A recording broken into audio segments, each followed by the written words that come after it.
There's something magical about the sound of an American V8 roaring to life on a summer morning. Back in the golden age of muscle cars, Ford wasn't just building transportation, they were building dreams wrapped in chrome and steel. These weren't the cars your neighbor drove to work. These were the ones that made you stop and stare, the ones that only a lucky few ever got to own. Some were built for the racetrack, others for the street. But all of them shared one thing in common. They were incredibly rare. Today, we're looking at 10 of the rarest Ford muscle cars ever made, machines so special that most people never even knew they existed. These are the cars that got away, the ones that slipped through the fingers of collectors and enthusiasts, the holy grails of the blue oval world. So buckle up, because we're about to take a ride through automotive history. Number 10. The 1969 Ford Talladega, born for speed. Picture this. It's 1969, and NASCAR is heating up like never before. Ford knew they needed something special to compete with the slick Dodge Daytonas and Plymouth Superbirds cutting through the air. So they created the Talladega, named for the famous Alabama Speedway. This wasn't just a Torino with a fancy name. It was a carefully engineered racing machine disguised as a street car. Engineers extended the nose by several inches and reshaped the grille to slip through the wind more efficiently. Under that long hood sat a 428 Cobra jet engine that could move mountains if you asked it to. Ford only built 754 of these aerodynamic warriors, and every single one was painted in one of a few specific colors to meet NASCAR's homologation rules. Most of them were Wimbledon white, presidential blue, or royal maroon. No wild patterns or flashy stripes, just pure business. These cars were meant to win races first and turn heads second. Today, finding an original Talladega is like finding a needle in a haystack, and when one does surface, collectors battle over it like treasure hunters. Number 9. The 1968 Ford Mustang GT/CS California Special, West Coast Cool. In the late 60s, California wasn't just leading the country in music and culture, it was setting automotive trends too. Ford dealers on the West Coast noticed something. Mustangs were selling like hotcakes, but customers wanted something that felt more exclusive, more Californian. So Ford created the GT/CS, or California Special, a regional variant that you could only buy from dealerships in the Golden State. This Mustang wore special side scoops, a unique grille with built-in fog lamps, and a sporty rear taillight panel that set it apart from every other pony car on the road. Pop the hood, and you'd find anything from a modest inline-six to a thundering 390 big block, depending on how much power your wallet could handle. The GT/CS had this effortless cool factor, like a movie star wearing sunglasses at the beach. Ford built roughly 4,118 of these California Specials, making them rare enough to be special, but not so rare that they were impossible to find back then. These days, though, tracking down an original GT/CS in good condition is a serious challenge. Number 8. The 1969 Ford Mustang Boss 429, the king of the street. Sometimes a car is so powerful, so outrageous, that it becomes legendary before it even leaves the factory. The Boss 429 Mustang was exactly that kind of machine. Ford needed to homologate their massive 429 cubic inch semi-Hemi engine for NASCAR racing, which meant they had to sell a certain number of street legal versions to the public. The problem? That enormous engine was so big it wouldn't fit in a standard Mustang engine bay. Ford contracted CarCraft, a specialty engineering firm in Michigan, to shoehorn that monster motor into the Mustang's nose. They had to move the shock towers, modify the suspension, and completely rework the front end just to make it fit. The result was a car that looked like a normal sports roof Mustang, but had a beast under the hood that produced around 375 horsepower on paper, though everyone knew the real number was much higher. Only 859 Boss 429s were built in 1969, and another 499 followed in 1970. making this one of the rarest and most desirable Mustangs ever created. Each one came with a functional hood scoop, special graphics, and a racing-inspired suspension that could handle all that power. Number 7. The 1970 Ford Torino Cobra Jet, the sleeper nobody saw coming. Not every muscle car needed stripes, scoops, and spoilers to be fast. Some of the quickest machines on the street looked like they were heading to the grocery store, not the drag strip. The 1970 Torino Cobra Jet was Ford's answer to the sleeper car, a mid-size sedan that could embarrass just about anything at a stoplight. From the outside, it looked like a basic Torino with a mildly aggressive stance and a simple hood with built-in scoops. But under that unassuming exterior lived a 429 Cobra Jet engine, or if you were really serious, the even more powerful 429 Super Cobra Jet. These engines could push the Torino down the quarter mile in the low 13-second range, which was seriously quick for 1970.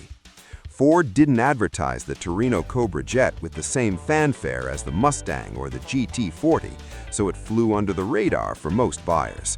Production numbers were never officially documented, but experts estimate fewer than 7,000 were built across all variants. Many of these cars lived hard lives as street racers and daily drivers, which means survivors are incredibly rare today. Number 6. The 1969 Ford Mustang Mach 1 428 Super Cobra Jet, the Street Fighter.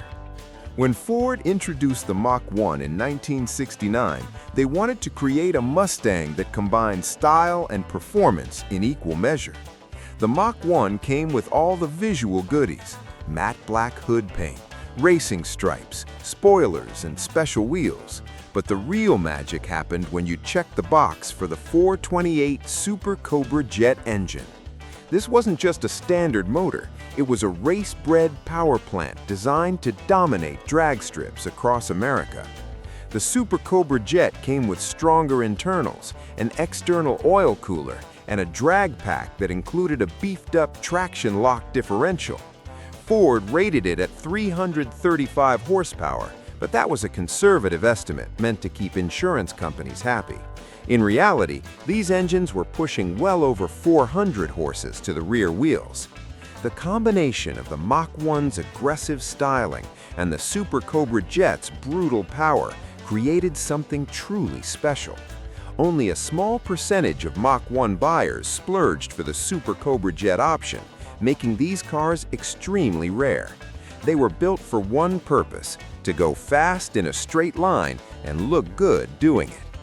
Finding an original 428 SCJ Mach 1 today requires serious patience, deep pockets, and maybe a little bit of luck. Number 5. The 1963.5 Ford Galaxy 427 R-Code, the original Thunder. Before the Mustang became Ford's performance icon, the company was stuffing big engines into even bigger cars. The 1963.5 Ford Galaxy 427 R-Code was Ford's secret weapon in the horsepower wars of the early 60s. This wasn't some fancy sports car. It was a full-size sedan that happened to have a race engine borrowed directly from Ford's NASCAR program. The 427 cubic inch V8 came with two 4-barrel carburetors sitting on top, a setup that looked like it belonged on a race car, not something you'd drive to church on Sunday. Ford rated this motor at 335 horsepower, which made the Galaxy 427 one of the most powerful street-legal cars you could buy in 1963. The problem was that these engines were expensive, temperamental, and required constant attention to keep running properly.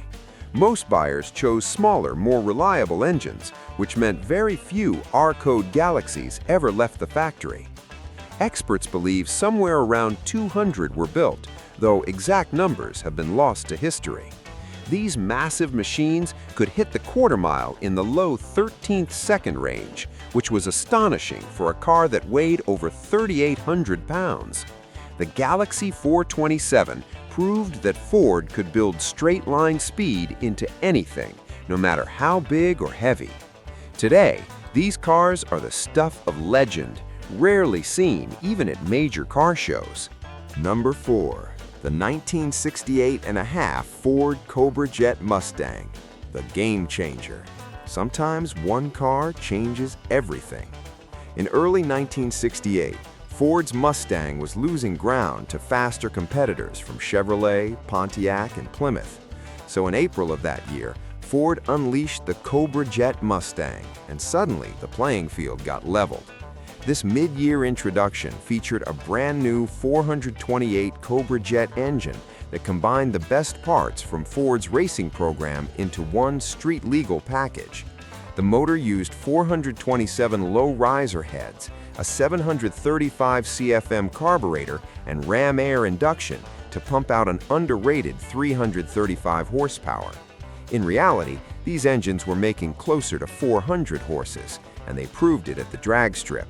The Cobra Jet Mustang could run the quarter-mile in the mid-13th second range right off the showroom floor, making it one of the quickest cars available at any price. Ford built approximately 1,200 fastback Cobra Jets and another 564 hardtop versions during that first partial year of production. These early cars wore simple GT stripes and badges, looking almost innocent compared to the wild graphics that would come later. The 1968.5 Cobra Jet put Ford back in the muscle car race and proved that the Blue Oval could still compete with the best Detroit had to offer. Survivors from that first half year are especially prized because they represent the moment when everything changed. Number 3. The 1970 Torino King Cobra, the winged warrior that never was. Here's a car so rare that most of them never actually made it to customers. In 1970, Ford was ready to take the aero wars to the next level with the Torino King Cobra. Engineers designed a radical nose cone and a massive rear wing to make the Torino as slippery as possible at NASCAR speeds. Prototype photos show a car that looked like it came from the future, with a pointed snout and a towering spoiler that would have given the Dodge Daytona and Plymouth Superbird serious competition. Ford planned to build 500 units to meet NASCAR's homologation requirements, but then everything changed. NASCAR altered the rules, making the whole project pointless before it even started. Ford management pulled the plug, and the King Cobra died before it could spread its wings. Only a handful of prototype and pre-production cars were ever built, making this one of the rarest Ford muscle cars by default. A few survivors exist in private collections and museums, standing as monuments to what could have been. The King Cobra represents one of the great what-ifs in automotive history. It reminds us that sometimes the rarest cars aren't the ones that sold poorly, they're the ones that never got the chance to sell at all. Number 2. The 1965 Ford Mustang GT350R, born to race. When Carroll Shelby got his hands on the Mustang in 1965, he didn't just make it faster, he turned it into a race car with license plates. The GT350R was the competition version of Shelby's already impressive GT350, stripped down and built up for SCCA racing. Shelby and his team removed everything that didn't make the car go faster. The back seat, the heater, the sound deadening, even some of the glass got replaced with plexiglass to save weight. They installed a full roll cage, racing seats, and a modified 289 cubic inch V8 that screamed to over 7,000 RPM. The suspension was completely reworked with heavy-duty components that could survive the punishment of racing. Only 36 GT350R models were built for the 1965 model year, each one hand-assembled at Shelby's facility in California. These cars dominated SCCA B production racing, winning the championship in 1965, 1966, and 1967. Some went on to race at places like Sebring and Daytona, carving out legendary reputations on America's most famous tracks. Today, an original GT350R is one of the most valuable Ford muscle cars in existence, worth millions when they occasionally appear at auction. These weren't cars you drove to work, They were purpose-built racing machines that happened to be street legal. The GT350R showed the world that a Mustang could be a serious competition car, not just a pretty face. Number 1. The 1969 Ford Mustang Boss 302 Trans Am, the homologation special. At the top of our list sits a car that was built for one reason: to beat Chevrolet's Camaro on racetracks across America. The Boss 302 wasn't just a special edition, it was a homologation special designed to qualify Ford's racing program for the Trans Am series. To compete, Ford needed to sell a certain number of street versions, so they created one of the most focused Mustangs ever built. The Boss 302 featured a special high-revving 302 cubic inch V8 with big valve heads borrowed from the 351 Cleveland engine, creating a motor that loved to scream. The suspension was tuned for handling rather than straight-line speed, with heavy-duty components and careful geometry that made the car dance through corners. Distinctive graphics, a rear spoiler, and hood stripes gave the Boss 302 an aggressive look that matched its performance. Ford built 1,628 Boss 302s in 1969, followed by 7,013 in 1970. But the first-year cars are the ones collectors really want. These early examples represent Ford's pure racing intentions before the car became more of a mainstream performance option. On the track, Boss 302 Mustangs battled Camaros in wheel-to-wheel combat that thrilled fans and sold cars. The Boss 302 proved that Ford could build a world-class sports car that could turn as well as it could accelerate. Finding an original 1969 Boss 302 in excellent condition is the dream of Mustang collectors everywhere, a reminder of when racing on Sunday really did sell cars on Monday. These rare Ford muscle cars remind us of a time when American automakers weren't afraid to take risks and build machines that stirred the soul. Some were born on racetracks, others emerged from special projects and regional experiments, but all of them represent the peak of automotive ambition. Most of us will never get to own one of these legendary machines, but we can appreciate the engineering, the passion, and the pure American spirit that created them. They're more than just cars, they're rolling pieces of history, each one with a story worth preserving. If you enjoyed this trip down memory lane, hit that like button and let us know in the comments which of these rare Fords is your favorite. And don't forget to subscribe, because we've got plenty more automotive history to explore together. Until next time, keep the rubber on the road and the memories alive.